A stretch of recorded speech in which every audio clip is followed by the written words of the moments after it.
prendidos por uma ação criminosa, terrível, violentíssima que aconteceu na madrugada na cidade de Araçatuba. 500 quilômetros aproximadamente de distância aqui da capital. Por lá, os bandidos pregaram o pânico. Hoje pela manhã eu disse o seguinte, quando o Lucas Martins participou com a gente lá no Bora Brasil, na TV. No início do Bora Brasil, o Lucas Martins participou com a gente e disse o seguinte, falou, Joel, eu nunca tinha visto isso, aquilo, outro. Né? E o Lucas já participou das grandes coberturas desse nível, das grandes coberturas nesse segmento, tratando de novo cangaço, bandido que explode banco, bandido que explode agência bancária. Então, a partir do momento que você ouve isso de um repórter experiente, como é o Lucas Martins, você tem que parar para pensar. Você fala, puxa vida, essas quadrilhas estão se especializando, estão crescendo. Né? Exato. Tá piorando. E aí, essa questão de espalhar os explosivos, bombas com sensor pela cidade, um negócio assustador. E que tá dando trabalho para a Prefeitura de Araçatuba até agora. Porque desde ontem, no final da madrugada, os homens do GAT chegaram ainda de manhã à cidade de Araçatuba para iniciar o trabalho de varredura, desarmar essas bombas e atestar que as áreas estão seguras para ir liberando. Até agora, o trabalho continua ali na cidade. Tinha um caminhão com explosivos também, né, que eles estavam tentando desarmar. O Felipe Garrafa esteve lá, né, ao longo do dia, ontem e hoje, voltou agora há pouco para São Paulo. A viagem longa, inclusive, hein, Garrafinha? Já tomou uma água, já deu uma respirada. 6h10 de viagem. Precisa de uma parada para abastecer também. E teve bandido que foi localizado aqui, localizado em Campinas, sim, inclusive, né? Bem distante do local das explosões. Piracicaba, por exemplo, tem um suspeito que já foi preso, está sob escolta, que deu entrada baleado. A gente está falando de uma distância de 450 quilômetros de Araçatuba para Piracicaba. Os caras deram no pé muito rápido. Garrafinha, né? Boa tarde a você, meu amigo. Seja bem-vindo aqui ao Bora Brasil. Boa sempre. Tarde primeiro, né? Esqueci, a gente estava falando fora do ar já, eu esqueci. Valeu, gente. Boa tarde a todos. Boa tarde a todos. Seria legal você colocar alguns pontos pra gente. Primeiro, a visão que você teve como um todo do que você encontrou lá em Araçatuba e depois esses desdobramentos, né? Essas prisões, quem é que já foi preso, quem é que não foi. Então fique à vontade. Olha, Jordão, a gente tava falando aqui, né? É uma coisa maluca lá, porque a gente chegou, eu, João Eduardo e o PC, nosso Paulo Reis, que estava nos auxiliando, e eu confesso que eu nunca vi uma coisa como essa. De que a gente tava andando e a gente chutava cápsula de tiro, cápsula de bala. Então tinha balas ali, fuzil 5.56, calibre 12. Qual que é o tamanho, mais ou menos? De fuzil 5.56, mais ou menos uns 5 centímetros, uns 5 centímetros. O comprimento de um dedo, mas eu vi assim. 762 também. Tinha 762, que era maior. Ou seja, coisa grande, chamativa, né? Não à toa as pessoas estavam indo lá no meio das bombas, gente, que perigo. Revirar pra poder pegar essas cápsulas. E algo que eu só vi em filme, que é carro com um equipado ali pra atirar de dentro do carro. Então a gente pegou ali um Jeep que a gente tinha avaliado, a gente tinha feito ali pesquisado rapidinho na internet, um Jeep avaliado em R$300 mil. Então a gente não tá falando de um carro barato. Isso dá uma dimensão de quanto que eles investem para fazer esse tipo de ataque. Era um Jeep completamente blindado, em que tinha ali no meio um furo, como se fosse um copo. Uma serra-copo. Eles foram com uma serra-copo. E aí tá ali para atirar uma na lateral, atrás do banco do motorista, e uma na frente, bem em frente ao banco do passageiro. Então eles colocavam o fuzil ali e ali eles disparavam. Eu nunca tinha visto uma situação como essa. A Caixa Econômica estava completamente destruída, marcas de tiro na cidade inteira, ali na região central, né, para não generalizar, mas ali no centro, na Praça Rui Barbosa, entre o Banco do Brasil e a Caixa, a gente tá falando de uma distância ali de 300 metros. No YouTube da Rádio Bandeirantes a gente tá vendo esse corte na janela ali, dá pra ilustrar legal. E aí, assim, há uma distância pequenas, para pensar, entre 200 e 500 metros ali, entre uma agência e outra, só que o entorno completamente, assim, você via marcas de tiro, uma caixa d'água que tava com marca de tiro e tava vazando água desde o momento que a gente chegou, então, ou seja, ficou a madrugada inteira tentando encher a caixa, mas tava com um buraco lá de tiro. E um detalhe interessante, mostra a inteligência, a logística e toda a expertise dessa quadrilha, no momento que eles chegam, esse foi o depoimento de um dono de um bar, eles atiram num painel de força que gera internet para a cidade. Então desligam várias câmeras, porque são algumas que são alimentadas pela internet, justamente desse proprietário desse bar, em que eles estavam ali e eles tiveram que se jogar no chão, porque teve o tiroteio, eles se jogaram no chão.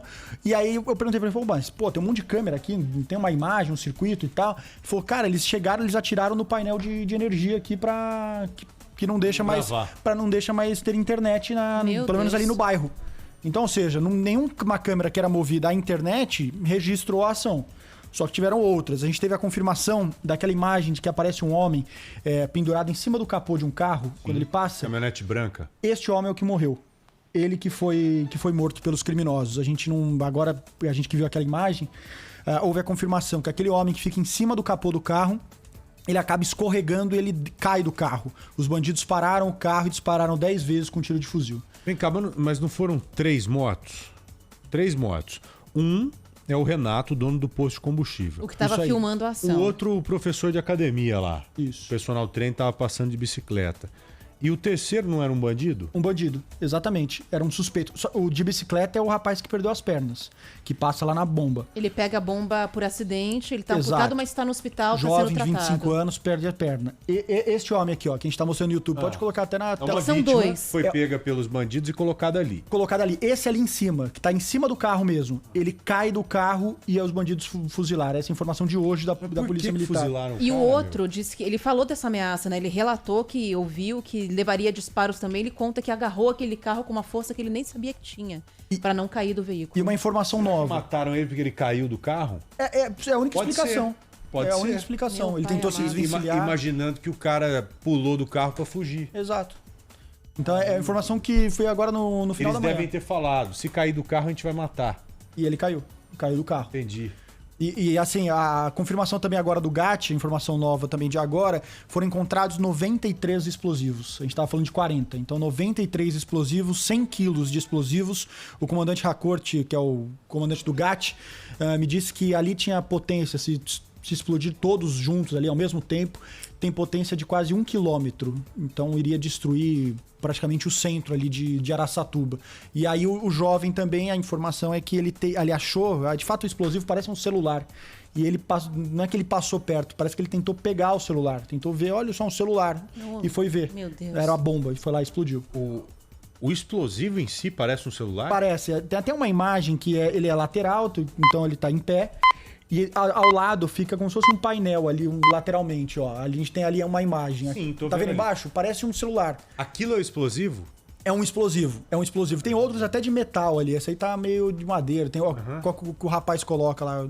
O rapaz não, né? O E criminoso. como é que tá a varredura na cidade pra terminar de localizar, destruir, desarmar esses explosivos? O GAT proibiu as pessoas chegarem perto do centro, ali do calçadão, permanece bloqueado, o transporte funciona parcialmente e eles estão fazendo varredura, lixo e tudo mais. Olha, ó, tem um celular ali, ó, tem até um número ali, ó. Ele tentou pegar esse celular. E aí foi o momento que explodiu. Pelo menos é a informação de testemunhas hoje pela manhã lá. Agora com a aproximação fica claro ali, ó. Aquele equipamento colocado perpendicular à barra de ferro, parece uma lanterninha ali preta. Aquilo é o que? O sensor de presença? É o sensor de presença. Tem um sensor de presença e aí é isso que o GAT deve explicar pra gente também, que se ele poderia ser ativado remotamente. Pra ter um celular, por quê? Será que se aperta? Liga e se liga, tô aqui em São Paulo, ele vai lá e explode à distância. Isso ainda não ficou claro, mas eu tenho um sensor de proximidade e tem esse celular aí que deve fazer algum tipo de rastreio. Agora vamos lá, presos. Né? Um cara foi preso aqui em Campinas, você falou que um outro baleado deu entrada em Piracicaba? Piracicaba, 450 quilômetros, um outro baleado. E esse baleado, ele já foi transferido para Araçatuba, chegou agora há pouco na sede da Polícia Federal. Além dele, um suspeito que foi morto na troca de tiros, e ele já foi confirmado que a identidade dele, que ele fazia parte do PCC, ele já tem 7 passagens pela polícia, ele estava preso numa penitenciária do interior de São Paulo e conseguiu escapar, e desde então ele já foi identificado. E também um outro preso, então a gente está falando de 4 presos pela Polícia Militar, pela Polícia Civil e a Polícia Federal. Um deles... Esses dois, o de Piracicaba e o de Campinas. Isso. Um que foi baleado lá em Araçatuba e Exato. sobreviveu. E um outro aqui de São Paulo que o DEIC pegou. Em São Paulo, pegou. Da inteligência, informação que inclusive dá o crédito aqui, o Lucas Martins, que trouxe essa informação de um preso em São Paulo, na capital, que... Informação pintou à noite, né? Pintou à noite. O Lucas me falou agora de manhã, quando eu tava saindo de lá, ele me falou. Então ele deu em primeira mão pra gente lá no Banco Brasil. Exato. Deu Foi em primeira isso. mão. Ele me falou ali na hora que eu tava me despedindo, ali voltando pra São Paulo. Boa. Garrafinha, muito obrigado, viu? Daqui a pouco, então, todas as novidades desse caso no Brasil Gente, a partir das 4 horas. A partir das 4 da tarde com o Datenão e o Lucas Martins lá em Araçatuba. Valeu, garotinho. Valeu, Um abraço gente. pra Tchau. você.